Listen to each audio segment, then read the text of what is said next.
Uh-oh.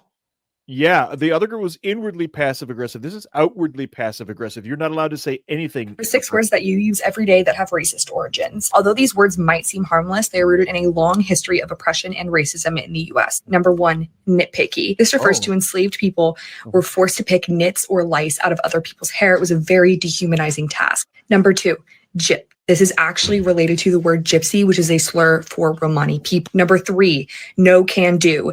This was originally a sentence or term used to mock Asian Americans, primarily Chinese immigrants, to make fun of their accent. Number 3, uppity. This was a term used to describe Black people who were typically seen as too confident, and it was definitely an insult that preceded violence against Black people. Number 4, the peanut gallery. This term refers to in segregated theaters when Black people had to sit in the worst, cheapest seats in the house. And finally, we have the term grandfathered in, which is in reference to when Black people were forced to take literacy tests in order to vote, aka a form of voter suppression. White people who had been grandfathered in the right to vote did not have to take these tests. So if you're a white person, please stop using these things.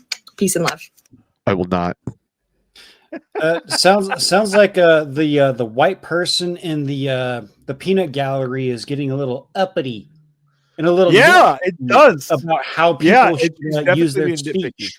Well, there's a lot of terms that started off with less than flatterable, origins, but we use them every day. What? Yeah. So fucking what?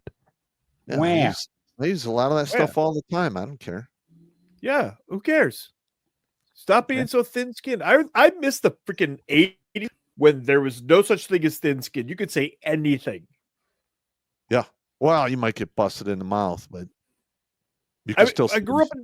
We both grew up in downtown Detroit. I could go to visit friends who happened to be Black and say, "What's up, bud?" See, I can't even say it on YouTube because YouTube would ding me. Yeah, don't do it. Don't do it. Well, one of my best friends growing up, who was Black, he was the only Black kid in the school. Me and him hit it off perfectly. He's always had a saying: anyone can say the word. Results may vary, though. Yeah. Okay, fine. Well, I myself, I pretty much I quit using that like in the 6th or 7th grade because there was no honor in it. All right. So if I was having a verbal tussle with an individual, a verbal tussle, yeah, I am not going to pull out the Uno card that has like 2 centuries of history behind it. Okay.